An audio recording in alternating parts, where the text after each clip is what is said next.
एक गांव में निधि और सुनैना नाम की दो लड़कियां रहती थी। वो दोनों बहुत गहरी दोस्त थीं। वो सारा दिन एक साथ ही रहती थी। उन दोनों की दोस्ती गांव भर में मशहूर थी। वो दोनों बहुत चंचल और सुंदर भी थी। गांव का हर जवान व्यक्ति उन दोनों को हसरत भरी निगाहों से देखता था। एक दिन सुनैना के मामा गांव आते हैं और सुनैना उन्हें देखकर खुश होकर बोलती है, मामा जी, इतने सालों बाद आपको मेरी याद कैसे आ गई?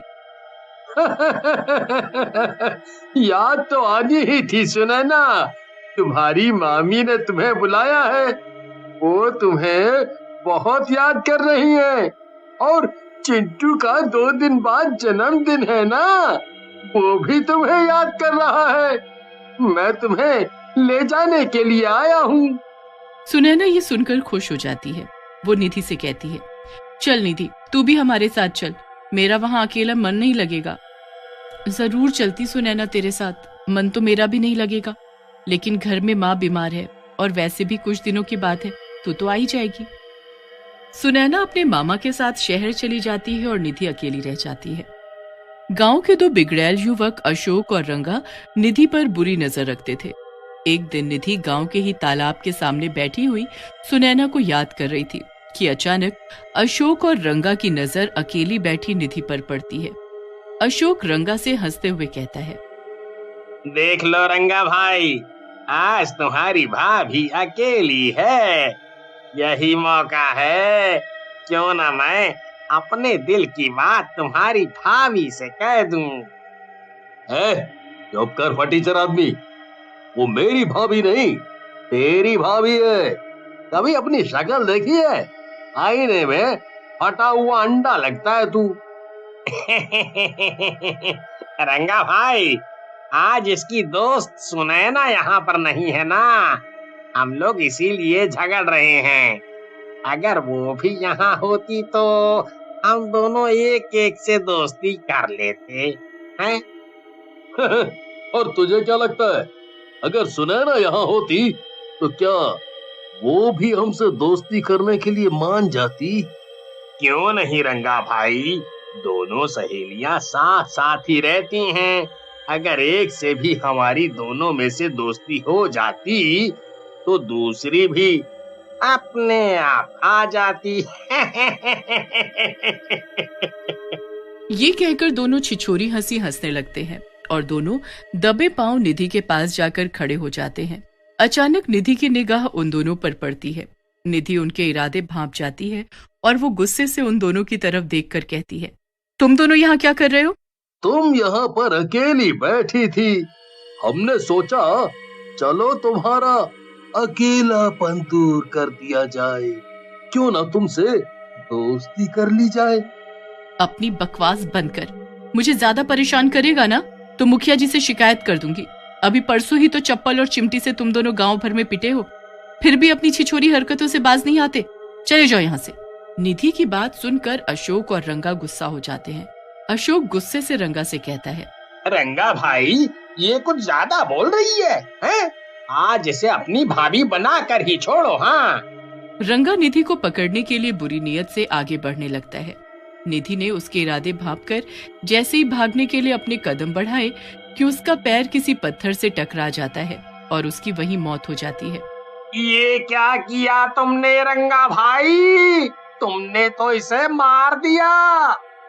अबे कैसी बात कर रहा है तू? ये तो बचने के लिए भागी थी। मैं तो बस इसे डराना चाह रहा था। मुझे क्या पता था ये मर जाएगी। अब ये सब बातें छोड़ो, एक काम जल्दी से करो। इसकी लाश तालाब में फेंक दो। कहीं गांव वालों की नजर इस पर पड़ गई तो हम दोनों के लेने के देने पड़ जाएंगे। सभी गांव वालों ने हमें इस तालाब की ओर आते हुए देखा है। हाँ। तुम सही कह रहे हो अशोक, हमें ऐसा ही करना चाहिए। इतना कहकर दोनों निधि की लाश तालाब के अंदर फेंक देते हैं। कुछ दिन बाद सुनैना गांव आती है, मगर वो निधि को मौजूद नहीं पाती। सुनैना निधि को हर जगह ढूंढती है, मगर निधि कहीं नहीं मिलती। सब गांव वाले उससे कहते हैं कि निधि कुछ दिनों से दिखाई ही नहीं दी। सुनैना निधि की माँ से भी पूछती है, माँ, क्या निधि गांव से कहीं बाहर गई हुई है क्या? मैंने हर जगह ढूंढा लेकिन वो मुझे कहीं नहीं मिली। नहीं बेटी, मैं खुद कुछ दिनों से परेशान हूँ। मुझे लगा था कि शायद वो शहर चली गई है, क्योंकि वो तेरे बगैर रह नहीं पाती थी ना।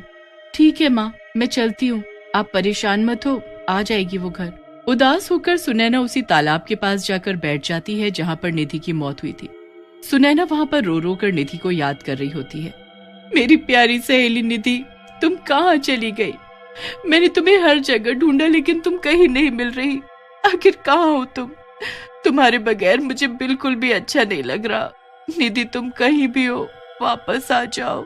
अचानक से रंगा और अशोक फिर वहां पर आ पहुंचे और रंगा की नजर अकेली सुनैना पर पड़ जाती है। रंगा अशोक की तरफ देखकर कहता है, देख रहे हो अशोक, सुनैना निधि से ज्यादा खूबसूरत है। आज तो मैं उसे तेरी भाभी बना कर ही छोड़ूंगा। कहीं तुम पागल तो नहीं हो गए रंगा भाई? अभी कुछ दिन पहले ही इसकी दोस्त निधि यहीं मरी थी। हमें यहाँ से चलना चाहिए। मुझे कुछ ठीक नहीं लग रहा। तू तो हमेशा से डरपोक रहा है साले। जो मैं इसकी दोस्त के साथ नहीं कर पाया, इसके साथ जरूर करूंगा।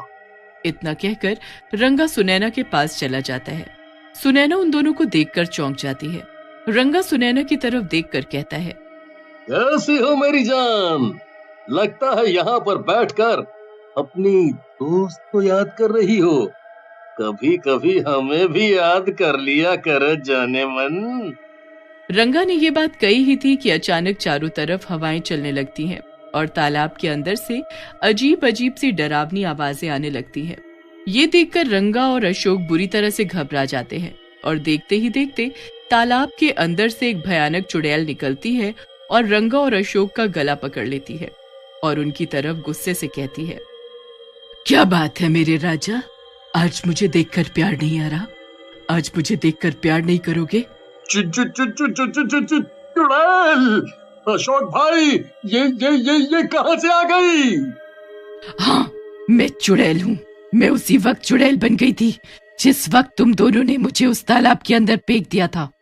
मैं कब से तुम दोनों का यहीं पर इंतजार कर रही थी। चाहती तो मैं गांव में आकर भी तुम दोनों को मार देती, लेकिन मैं तुम्हें इसी जगह पर मारना चाहती थी। अब तुम दोनों मेरे हाथ से नहीं बचोगे। रंगा और अशोक ने चुड़ैल से बहुत मिन्नतें की, लेकिन चुड़ैल ने उन दोनों का सर धड़ से अलग कर दिया। सुनैना ये सारी वारदात बहुत गौर से देख रही थी। उसने चुड़ैल से डरते डरते कहा, मुझे मत मारो चुड़ैल जी, यहाँ पर मेरी दोस्त अकेले अक्सर बैठ जाती थी। मैं उसी की याद में यहाँ पर बैठी हुई थी, मुझे जाने दो। चुड़ैल सुनैना के करीब आ गई और उसने सुनैना से कहा, कैसी हो मेरी प्यारी सुनैना? तुम जिसे याद कर रही हो वो मैं ही हूँ। सुनैना, कुछ दिन पहले मैं भी तुम्हें इसी तालाब के किनारे बैठकर याद कर रही थी और उस वक्त इन दो हरामजादों की वजह से मेरी मौत हो गई थी और मैं चुड़ैल बन गई थी। तुम निधि हो, मेरी निधि। सुनैना उस चुड़ैल के गले लग जाती है। हाँ, मैं तुम्हारी निधि हूँ। मैं अब चुड़ैल बन गई हूँ। मैं तुम्हारा कब से इंतजार कर रही थी। तुम ही मुझे मुक्ति दिलवा सकती हो सुनैना, लेकिन कैसे? इस तालाब के अंदर मेरी लाश है, तुम उसका अंतिम संस्कार करा दो, मुझे मुक्ति मिल जाएगी। इतना कहकर चुड़ैल पानी के अंदर चली जाती है और एक कंकाल लाकर सुनैना को थमा देती है। सुनैना सारे गांव वालों को इकट्ठा करके अशोक और रंगा की सारी करतूत बताती है। गांव में से एक व्यक्ति उस चुड़ैल से कहता है, तुम्हारे साथ बहुत बुरा हुआ निधि। अगर मुझे पहले पता होता कि रंगा और अशोक इतने नीच आदमी हैं, तो मैं पहले ही जान से मार देता। तुम बिल्कुल फिक्र मत करो, तुम्हारे बाद हम तुम्हारी दोस्त का और तुम्हारी माँ का, सारे गांव वाले अपनी माँ की तरह ख्याल रखेंगे।